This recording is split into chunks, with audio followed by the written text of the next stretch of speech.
Halo jemaat Tuhan dimanapun Anda berada saat ini, kita kembali lagi di Cerita Satu. Makanya Juda, saya hostnya. Teman-teman, selamat datang ke Satu Cerita hari ini bersama dengan teman kita Jo Juda. Tempat ini di mana hidup bisa kita ceritakan dan kita percaya langkah demi langkah pun akan menjadi cerita bagi banyak orang. Amin. Selamat datang sekali lagi buat teman-teman yang join dimanapun Anda berada. Saya percaya ya cerita dari Jo Juda ini akan memberkati Anda semua. So welcome man. Terima kasih sudah membuka acara ini. Gagal nih ya, jadi gak cocok jadi host. Man, mungkin bisa cerita sedikit nih. Kita lagi berada bersama dengan orang yang mempunyai podcast channel sendiri, namanya Triple J. Triple J. Apa itu Triple J? Jo Juda Joshua, Jurnal. Jessica. Kok jadi lu? Triple J itu Jo Juda Jurnal. Jadi sebenarnya itu jurnal audio gua. Jadi jadi itu bukan gua ngajarin ya, tapi itu kayak mendokumentasikan pikiran gua. Terus kadang pesan-pesan yang kayaknya kalau anak gue baca, dengarkan lagi ya, ketika mereka besar nanti itu seru. Karena kan gue nggak tahu ya umur gue itu sampai kapan bersama-sama dengan mereka. So ini sesuatu yang mau ditinggalin, legacy. Ya mungkin. Yang mau ditinggalin ke anak-anak. Congratulations by the way. Oh ya, thank you. Bisa sebutkan nama anak yang pertama? Anak yang pertama itu Jonah Pratama Juda. Ya. Yang kedua Jolin Pratama Juda. Oh, Pratamanya sama? Sama. Oh gitu ya? Yeah. Nah itu bedanya berapa tahun? 3 tahun. Oh aktif ya? Aktif. Itu salah satu aktivitas produktivitas yang dilakukan ketika pandemi. So Jo Juda Jurnal ini udah berapa lama? Ini mungkin 2 tahun kali ya? 2 tahun? 3 tahun. Dan aku tahu lu barusan ngalamin sesuatu yang gak gampang. Dan ya ini menjadi salah satu note lah di jurnal ini yang dialami sebagai satu keluarga yang mungkin gak mudah bagi banyak orang.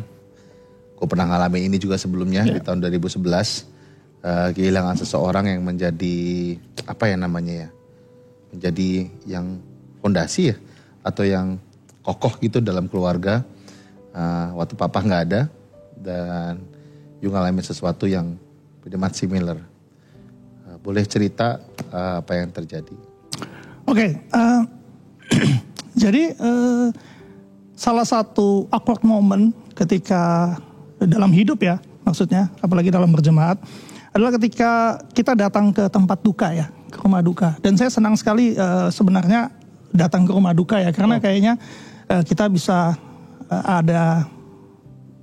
menolong teman kita atau rekan kita dalam kesedihan. Iya. Tapi satu hal yang saya itu selalu canggung ketika ngomong adalah turut berduka, bro. Iya. Karena saya belum pernah ngalamin seperti itu. Kayak kalau saya bilang waktu misalnya Pastor Jos ya kejadian, Jos turut berduka, omong kosong lah. Nyokap, bokap masih lengkap, iya.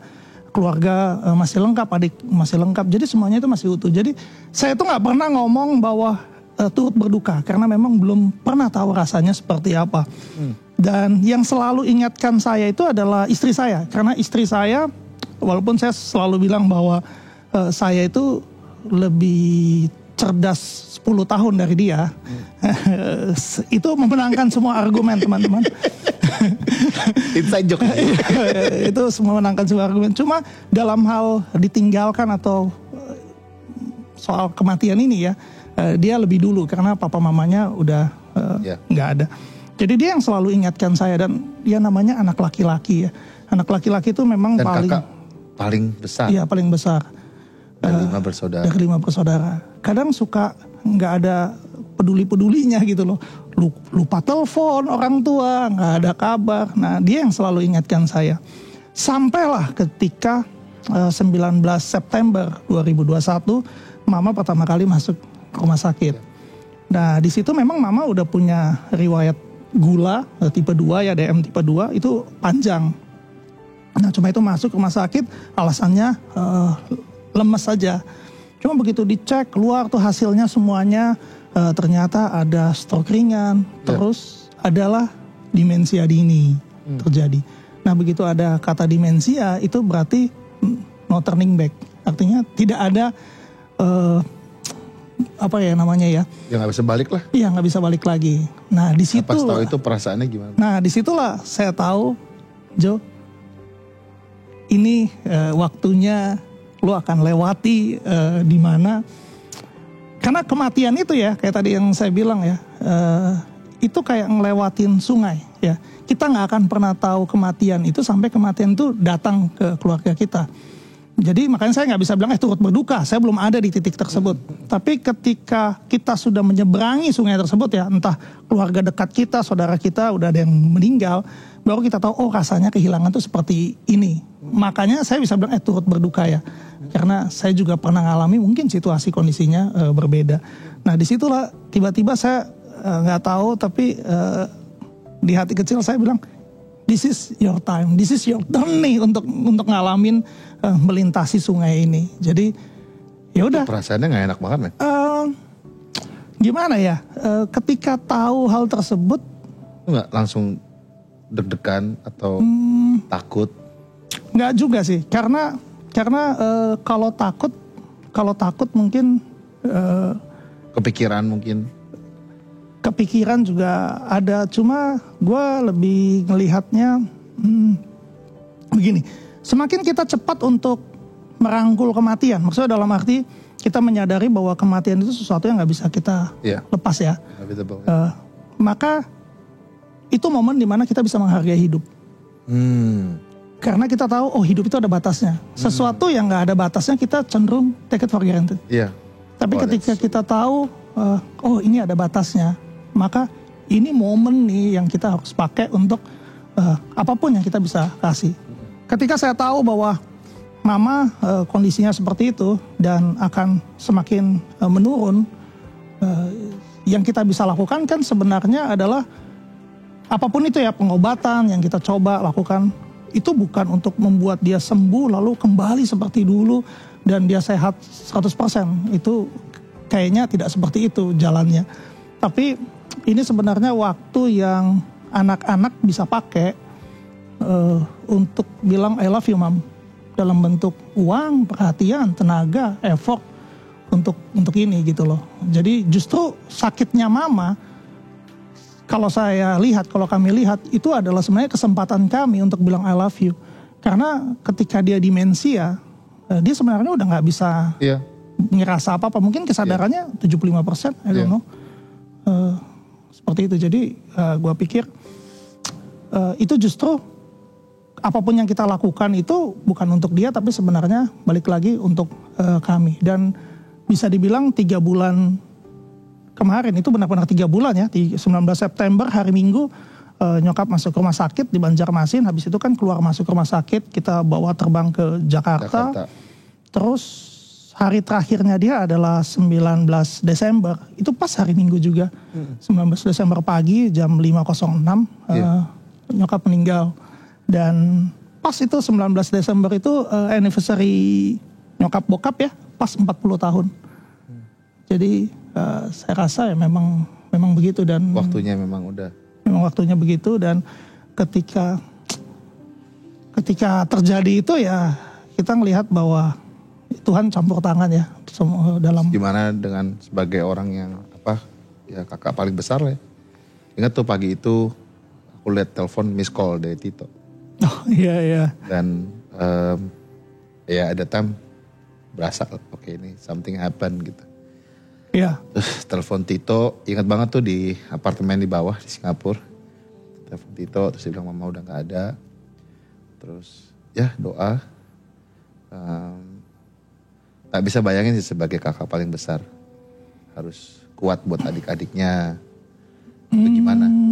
Jadi kejadian itu ya malam sebelumnya tanggal 18 itu karena mendekati Natal juga kan, jadi saya sama istri itu lagi nyiapin hampers buat kita bagikan. Lalu tiba-tiba ditelepon rumah sakit, telepon ke adik saya yang cewek yang dokter. Ketika ditelepon keluarga suruh datang. Kita pikir ini kayaknya mungkin masuk ruang intensif kali, kita datang ke sana. Jam berapa itu? Itu jam 11, jam setengah 12. Malam. Jadi akhirnya. Jadi tanggal 18 sih, betul 18 Desember. Saya datang ke sana berdua sama adik saya, tapi sampai sana kondisinya memang drop drastis. Padahal itu 2 jam sebelumnya adik saya tinggal kondisi stabil, baik. Sesak nafas, saturasi darah juga udah. Bokap di mana? Bokap di Banjarmasin, karena kondisi mama itu memang sedang lagi membaik gitu loh. Jadi papa balik dulu Banjarmasin, ngurusin semua supaya bisa balik ke Jakarta dengan aman lah. Karena waktu meninggalkan Banjarmasin itu kan juga terburu-buru ya kondisinya. Jadi pikir udah balik dulu nih, kondisinya aman. Tapi ternyata enggak seperti itu. Itu drop drastis. Terus sampai ke sana saturasi darah turun segala macam. Lalu pada saat itu saya lihat mama, lalu saya lihat matanya.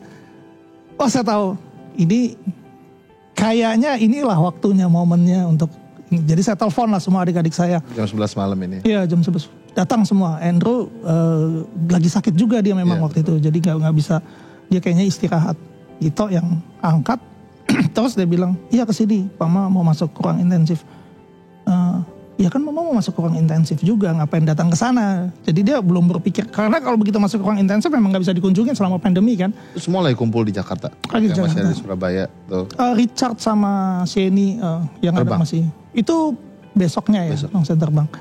Terus setelah itu, udah datang justru sebelum masuk ke ruang intensif, mungkin itu adalah waktu terakhir kamu ketemu. Akhirnya dia datang, tapi ya itu nggak keburu lah, mama udah masuk duluan. Terus biasanya begitu masuk ke ruang intensif kita pulang, karena memang udah nggak bisa ngapa-ngapain, nggak bisa di ruang tunggu juga nggak memungkinkan gitu loh, karena pandemi ya. Dan setelah itu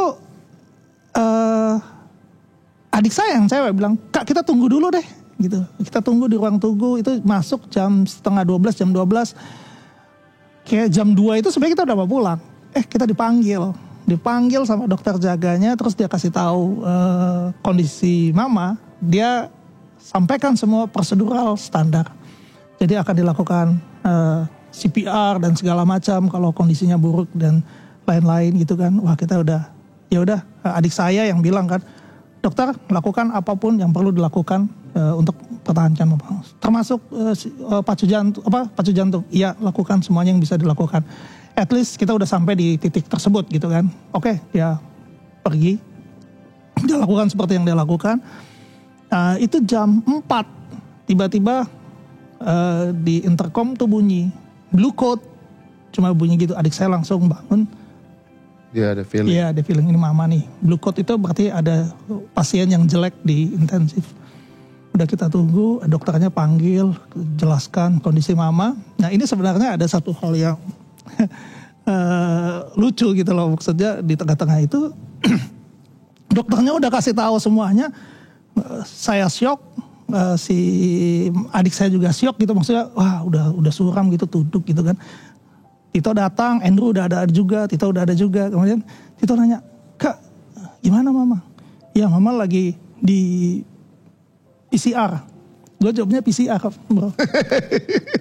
Otak gue bilang, Jo salah Jo, bukan PCR. Iya tapi aduh gue udah kalut kan, gak tahu PCR. Oh gitu. Terus dia balik nyelonong aja. Adik saya yang cewek lihat kan nyelonong. Itu padahal posisinya udah CPR, udah pijit jantung. Yeah.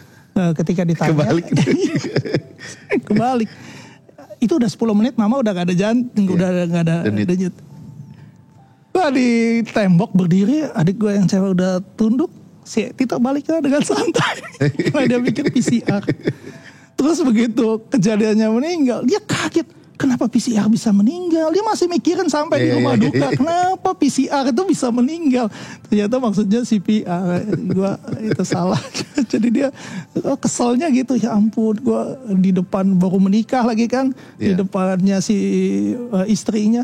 Kayak gue gak berbakti banget nyokap sekarang. Gue balik duduk lagi di ruang tunggu. Nah, ya gitu sih. Jadi berarti meninggalnya sebelum ada Jolin? Sebelum. Itu jaraknya berapa lama? Itu jaraknya mama meninggal 19 Desember. Jolin lahir 9 Januari. Semuanya 9 ya? I don't know. Itu cocok logi mungkin. Tapi gue So jadi selama ini terjadi, ini udah berapa ya? Udah 2 bulan ya? 2 bulan lebih. Iya, 2 bulan. Gimana keluarga untuk mengatasi kehilangan seorang mama yang I would say that glue ya, nge-glue. Iya, iya. Lumayan cukup dekat sama Andrew, sama Tito. Tahu cerita-cerita mereka, Richard juga kalau ketemuan juga ngobrol. Gimana gitu secara keluarga? Mungkin yang paling terpukul kehilangan ya apalah ya, pasti dia maksudnya selama hidup ya mereka melayani bareng-bareng betul. Iya. Bahkan berjuang bersama-sama. Bener ya mungkin 10 tahun terakhir mereka memang tinggal berdua di Banjarmasin kan. Iya. Habiskan waktu di sana, pelayanan kemana-mana itu selalu bareng. Iya. Walaupun selalu kalau teleponnya itu berantem aja isinya ya, tapi ternyata ya keluarga kan? Keluarga betul. Maksudnya cekcok lah gara-gara mama protes, papa masaknya keasinan lah, ya kayak gitu lah. Cekcok yang seperti itu. Cuma kemarin ya masih kehilangan lah, papa itu kadang suka telepon terus diam nggak bisa ngomong apa-apa juga karena kalau ngomong ya nangis gitu. Itu yang kita sih inginnya papa itu di Jakarta lah, karena support community-nya juga ada di sini juga benar. Tapi papa merasa kalau di sini malah nggak ada kegiatan, nggak ada activity, sehingga kalau nggak ada activity melamun itu justru bikin jadi nggak sehat. Yeah. Tapi ketika balik ke Banjarmasin ya semua sudut, apalagi di rumah ya sendirian, ya itu nggak bisa, berat lah buat papa. Kalau buat saya pribadi, saya tipe yang maksudnya saya tahu karena saya sering membicarakan, maksudnya bahkan di tengah-tengah keluarga saya ya, di tengah-tengah istri, anak, saya sering membicarakan kematian. Karena gini, kesalahan kita seringkali, bukan kesalahan lah, biasnya kita adalah ketika kita membicarakan kematian, kita seolah-olah iya, kalau saya mati, jangan ngomong gitu, kayak doain. Padahal kematian itu sama wajarnya seperti kelahiran loh, itu kan part of kehidupan. Maksud saya kita gak akan bisa menghargai kehidupan kalau kita gak bisa merangkul kematian. Bahkan ya, Yesus datang untuk mati supaya kita hidup kan. Wow, gitu. Richard man. Benar gak? Jadi kalau kita berpikir bahwa Kristus datang untuk jadi raja, itu kan sama seperti bangsa Israel, raja secara fisik ya. Itu sama seperti sekarang kita berpikir bahwa kita lahir, hidup untuk selama-lamanya. Padahal tidak seperti itu. Ketika kita bisa sadar bahwa, someday ya, cepat atau lambat, ya akan ada yang namanya kematian. Mau terima nggak terima, itu ada. Jadi sebaiknya itu dibicarakan. Sehingga ketika kematian itu datang, kita nggak merasa bahwa suddenly, wah kok tiba-tiba mati. Kagak, memang begitu hidup, sudah pasti akan ada kematian. Coba kita nggak tahu kapan. Nah, saya selalu... Berarti in a way, boleh nggak ngomong, karena kita sadar akan kematian ini, kita jadi masih ada, akan terjadi, it's bound to happen. Berarti kita ngelihat hidup di perspektif yang berbeda. So, kalau gue masih dikasih nafas sekarang, gue masih dikasih kesempatan punya kaki buat berjalan, punya tangan buat bergoyang, mulut untuk berkata-kata. Apa yang gue bisa lakuin selama gue masih ada di sini? Betul banget, Jos. Ini yang sering kali ya kita berpikir bahwa bentuk sayang kita adalah ketika kita bisa bangun kubur yang indah buat orang tua kita. Enggak, ketika mereka masih hidup. Betul gak? Makanya yang saya suka bilang nih sebelum hari berakhir, kalau masih ingat nyokap masih ada, bokap masih ada, teleponlah barang 5 menit. Ya. Ketika udah meninggal, lu mau kasih apa juga udah lewat. Mau jadi apa? Itu cuma menghibur kita doang. Itu tidak membawa apa-apa buat dia. Nah, lakukan itu sebelum tutup mata. Saya selalu bilang gitu ke keluarga, ke istri saya khususnya. Sebelum tutup mata, pikirkan apa yang harus kita lakukan sebelum besok kita buka mata. Jangan sampai besok kita buka mata, si A sudah gak ada, meninggal. Lalu kita nyesel, wah harusnya saya telepon, kenapa lu gak lakukan sekarang? Gitu. Jadi, apa yang bisa lakukan sekarang, masa lu hidup lu lakukan sekarang. Betul. Jangan nunggu sampai besok. Betul. 2 hal aku pelajari hari ini. Yang pertama, selagi orang tuamu masih ada, pakailah waktu-waktu sisa ini, waktu sisa kita, waktu sisa mereka untuk mengasihi. Gak cuman hanya waktu Valentine's Day, waktu Mother's Day, waktu Father's Day. Tapi di setiap saat, gak cuma hanya lewat kata-kata aja, tapi lewat perbuatan juga. Iya. Hormatilah orang tuamu, itu suatu perintah yang Tuhan sudah kasih dalam kehidupan kita. Itu yang pertama pelajarin dari tadi. Dan yang kedua mungkin kita masih punya nafas sih, masih punya kesempatan buat hidup. Dan kita mau pakai kesempatan ini untuk melakukan apa yang Tuhan mau dalam kehidupan kita. Yeah. Mungkin boleh tanya dari from your perspective. Selama Joe Judah masih hidup sekarang dan sudah mengalami duka ya, melihat melewati kematian kemarin, get a new perspective of life mungkin. Ada nggak yang Tuhan ngomong dalam kehidupan you secara personal ya? Yang oke, ini sesuatu yang diteguhkan dan ini sesuatu yang aku mau lakuin. Ada nggak bro? Oke, jadi setelah melewati duka yang kemarin, terus datangnya Jolin juga ya, itu kan kayak ya mixed feeling lah ya, antara suka duka jadi satu. Tapi yang saya pelajari begini, bahwa apa ya namanya ya, musibah atau apapun itu event dalam hidup. Maksudnya itu dalam kejadian cuma 2 jam, itu sebentar aja gitu loh. Duka itu sebentar aja gitu. Cuma kita mau pakai ya suka kita atau duka kita itu sebagai apa? Alat untuk kita mengenal Kristus atau justru menjauhkan kita dari Kristus kan gitu. Karena apa yang kita pikir hari ini musibah, besok mungkin ternyata itu berkat. Kita nggak tahu. Seperti COVID lah. Mungkin ketika jadi, wah ini terjadi, kita pikir wah ini musibah.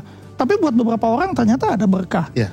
Begitu juga sebaliknya, kelahiran anak misalnya, mungkin wah kayaknya ini berkah, tapi mungkin bisa jadi musibah gitu. Saya nggak tahu juga ya perspektifnya seperti apa. Tapi jangan sampai. Tapi itu tergantung perspektif kita bagaimana kita melihat. Cuma dari setiap event kejadian tersebut, baik suka maupun duka, kita pakai itu buat apa? Kita bisa mengenal Kristus lebih dalam, bahwa memang dalam hidup kita itu campur tangan Tuhan itu nggak bisa lepas gitu loh. Atau justru kejadian-kejadian itu, sukanya kita itu membawa kita jauh daripada Tuhan. Atau bahkan duka, seringkali duka juga kita merasa bahwa kita sanggup lakukan ini. Kita sanggup, contoh misalnya, Tuhan jangan panggil saya cepat-cepat karena anak saya masih kecil. Nah, saya pernah ngomong balik sama Tuhan, memang kalau kamu hidup lebih lama, bisa jaminan anak lebih hebat gitu. Hebat banget, kamu bisa berpikir seperti itu. Enggak, ternyata hidup lebih lama mungkin jadi tambah susah anak. Wah ini bokap gue ini gak sabaran misalnya kan. Biarlah Tuhan menjadi Tuhan. Biarlah Tuhan menjadi Tuhan. Jadi yang saya bisa ambil ya, petik ya, apapun itu ya season dalam kehidupan kita ya, harusnya hal yang bisa saya sampaikan atau saya taruh buat anak istri saya adalah Kristus. Karena cuma itu doang yang kita punya saat ini, apalagi hidup di dunia ini ya. Jadi at the very end of this, kita menyadari bahwa mungkin ada situasi yang kita harus lewati. Mungkin situasi itu bukan situasi yang mudah, seperti yang tadi Joe Judah lewatin. Mungkin harus ada kehilangan yang terjadi.